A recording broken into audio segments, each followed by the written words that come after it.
Vijana mko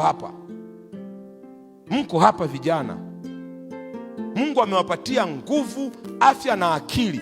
Badala mzitumie hizo nguvu kumtumikia na kumpendeza yeye, mnatumia hizo nguvu kumtukuza shetani. Usiku mzima huko tu unaangalia pornography, upo tu unaangalia tu movie za Wakorea, shisha na za wataka. Biblia husomi, maombi ufanyi, huko tu unaangalia series Netflix, hii inatoka inaenda, hii episode hii, usiku mzima. Na ukichukua breki unakachatisha kale kabebi kako, umelala bado. Kwani unafanya nini? Nakufikiria wewe, na wewe na mimi nakufikiria wewe. Lala basi, basi. Haya, basi kata simu, kata wewe. Basi kata bwana, kata wewe. Mimi nasubiria wewe ukate. Sasa unasikiliza nini? Nasikiliza unavyopumua. Unapumua vizuri wewe. Hivi unawazimu wewe? Wewe unawazimu.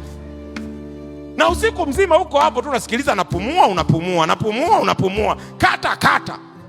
Biblia husomi, maombi hufanyi, kanisani huendi, umealikwa net event unajifanya huko bize. Hivi wewe kijana, wewe unawazimu wewe?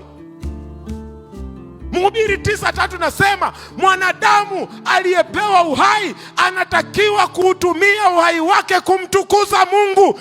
Acha wenda wazimu katika jina la Yesu.